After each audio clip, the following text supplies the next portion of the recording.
Do this journey. All I can say is the routes are well marked, so you can't miss it, so it's hard to get lost. Right. Okay, so I forgot to mention, if you take the scenic route, which I took, which is on the left, be prepared to make a climb. There's a bit of a uphill slope that you need to do, but it's a more of a, I think it's a natural scenic route, and you can hear I'm already panting. Whew. I don't know what it is. Could be because it's uphill, or maybe it's the cold air that's uphill, so maybe I'm not used to it as much as I were. Okay, Camino, day 1. It's about 10:15. So I've been walking for quite a while. I think it's like been close to 20 to 30 minutes of walking. And after that, because I went the uphill route, is ready. So right now it's pretty much a level ground after a while. So just in case, like I said, if you guys want to do this journey, make sure you get all your basic equipment. There is a store just near the Camino Pilgrim's office where you get your Pilgrim's passport. And yeah, so they do sell the basic equipments like shirts, pants, bags, rain gear, and of course walking stick. So if you do, you can get the walking stick for, like I have, the wooden one, pretty straight, for €9. So I think it's pretty much worth it. So okay, so I managed to reach a marker. There's a left and right. So if you're wondering, there's the routes are well prominently marked. So like these yellow arrows right here. I'm not sure you can see it right now, but that's the way I'm going. So I've been walking for quite a while, and I'm all by myself. Yeah, so I think there was another pilgrim just behind me, but I haven't seen him. I think he fell behind for a while, and I haven't seen anyone in front. So I'm going to put this down and let me get my bearings first. Okay, so Camino, day 1. I've been walking for about an hour. It's about 10:45. I seem to be making considerable time, taking the scenic route and all that. So just to note, there was some, I think it was blueberries or blackberries that was growing on the side of the road, but I just took about 2 of them. So, yeah, I'm pretty sure that they were either blueberries or blackberries or some kind of dark colored berries, so that you make in jam, but I took some. I feel fine. So just in case, you probably don't want to eat anything that, unless you know what it is. So that's an important note. And I've been walking for an hour. I haven't seen any pilgrims yet, but right now I have come to looks like a small uphill slope with lots of cows. So that's why I can smell the yeah, you can smell it. Well, not much of a smell, but yeah, you can see that it's right there.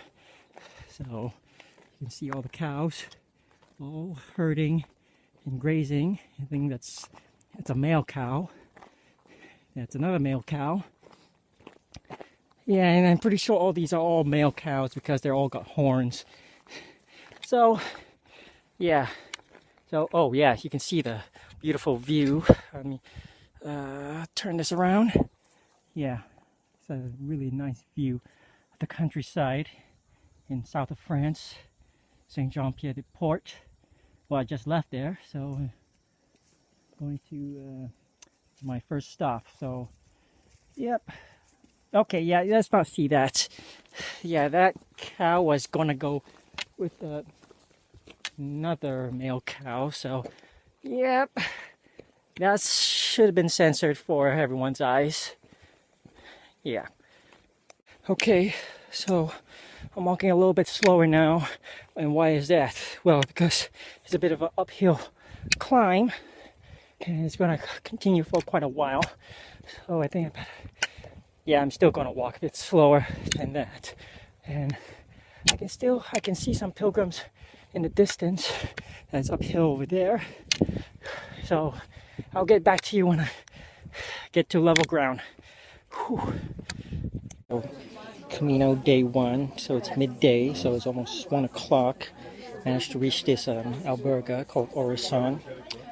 Yeah, so about 12:30. So I thought, get something to eat. So got myself a ham and cheese sandwich, which is practically like ham and a thick piece of cheese, and it's practically a foot-long sandwich. So for €5, so that's pretty worth it for the day. And drink the water from my water bottle. So next I'll probably stamp my passport, which is right here. You see it right there. So yeah, so pretty soon rest my feet, dry my socks, and yeah, there you can see. I'm pretty sure you can hear the chatter from other pilgrims. Yeah, so they probably reached around the same time. So it's pretty much this is a pretty nice view right there. Right.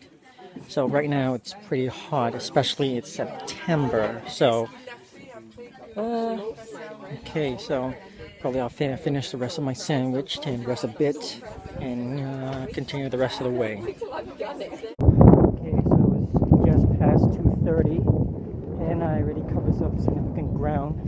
So it's been quite a lot of hills, more up hills. But right now I'm on level ground, but still, I think from what looks up ahead that I still need to go a bit more high ground. So I gotta tell you, I'm so glad that I brought these sunglasses, these Blue Juliets, got them repaired, because there's so much damn sun all around. Yeah, and of course you can bring a hat, a wide brim hat, so protect yourself from the sun. But it's not that the sun that bothers me. It's the good thing about the high ground is that you got a bit of a wind chill. So if there's sun and wind chill, it'll be just nice, because you don't feel hot and you don't feel that cold either. So right now, still have a bit of more walking to do, and I'll get back to you.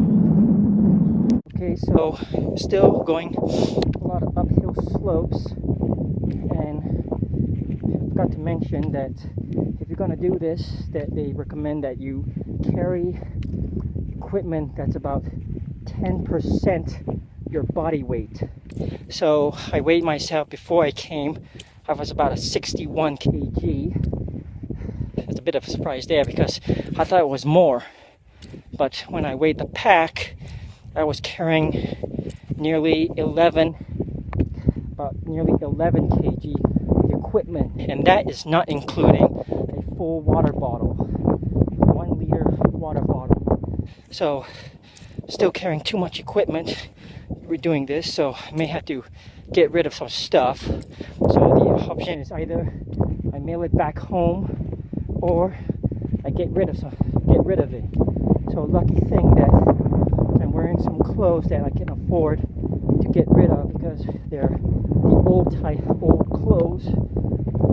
And yeah,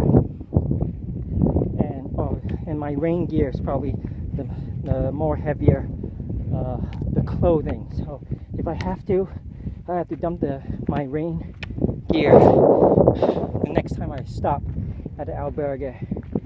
So also worth mentioning, so I brought a 1 liter water bottle. So the thing is, right now I'm drinking well into my water supply.